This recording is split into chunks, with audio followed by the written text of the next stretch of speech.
மேலும் பல அடுக்கு மற்றும் உயரமான அடுக்குமாடி குடியிருப்புகளை கட்டுவதற்கான திட்ட அனுமதியை பெற அரசிடம் வர வேண்டும் என்ற நிலையை நமது மாண்புமிகு முதலமைச்சர் மாற்றியுள்ளார்.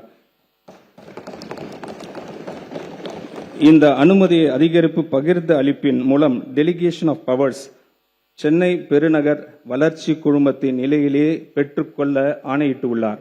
இதன் மூலம் திட்ட அனுமதியை பெறுவதற்கு நிலவி வந்த ஊழலை முற்றிலும் அகற்றியுள்ளார்.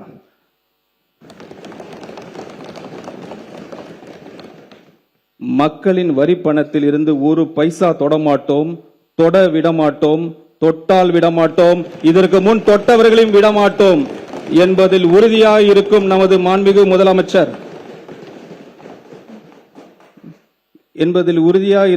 மாண்புமிகு முதலமைச்சரை கண்டாலே, அவரின் பெயரை கேட்டாலே ஊழல்வாதிகள் அஞ்சி நடுங்கி ஓடி ஒழிவதை நாம் நிரந்தரம் பார்த்து கொண்டுதான் இருக்கிறோம்.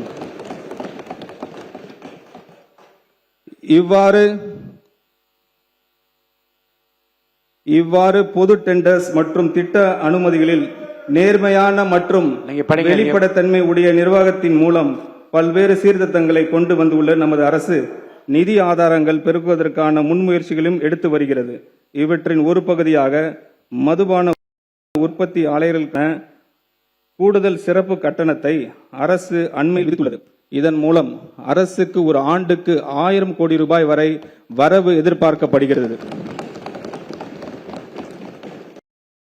அதேபோல் சரக்கு மற்றும் சேவை வரிகளில் நேரடியாக தொடர்புற்ற ஃபேஸ்லெஸ் மதிப்பீடு பதிவுத்துறையில் நேரடி தொடர்பு, ஃபேஸ்லெஸ் பத்திரப்பதிவு, சுரங்க நடவடிக்கைகள் கண்காணிப்பு, முடிவான எண்ட் டு எண்ட் கம்ப்யூட்டரைசேஷன், தகவல் தொழில்நுட்பத்தின் உதவியுடன் பல முன்னெடுப்புகள் அரசு எடுத்து வருகிறது. இதன் மூலம் அரசுக்கு கூடுதலாக கிடைக்கும் வருவாய் ஏறத்தாழ 15,000 கோடி ரூபாய் வரை இருக்கும் என எதிர்பார்க்கப்படுகிறது. இதன் மூலம் பல வெற்றி திட்டங்களை செயல்படுத்த முடியும்.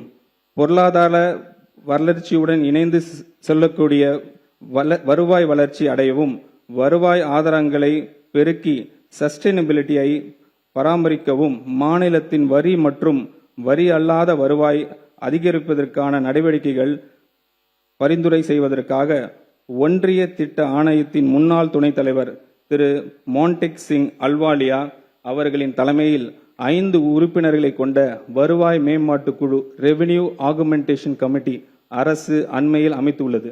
இதன் மூலம் மாநிலத்தின் நிதி சுயேட்சை பலப்படுத்தி அதன் சமூக பொருளாதார வளர்ச்சியை கடமைகளை நிறைவேற்ற தேவையான நிதி ஆதாரங்களை உருவாக்குவதை அரசின் நோக்கமாகும். பள்ளி கல்வி. கேடில் விழிச்செல்வம் கல்வி ஒருவருக்கு மாடல்ல மற்றையவை. கல்வியே ஒருவருக்கு அழிவு இல்லாத சிறந்த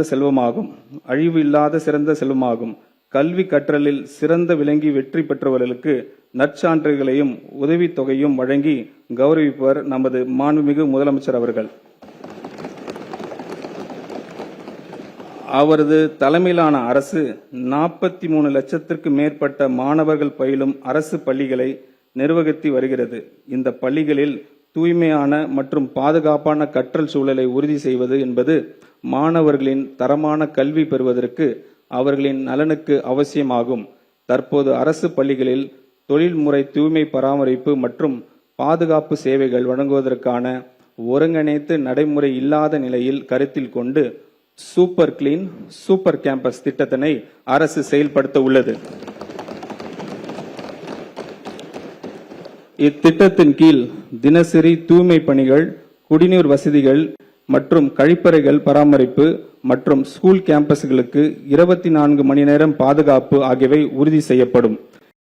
இதன் மூலம் நமது சூப்பர் சிஎம் ஆட்சியில் சூப்பர் சேஃப்டி, சூப்பர் ஸ்டூடெண்ட் மற்றும் சூப்பர் கேம்பஸ் உறுதி செய்யப்படும்.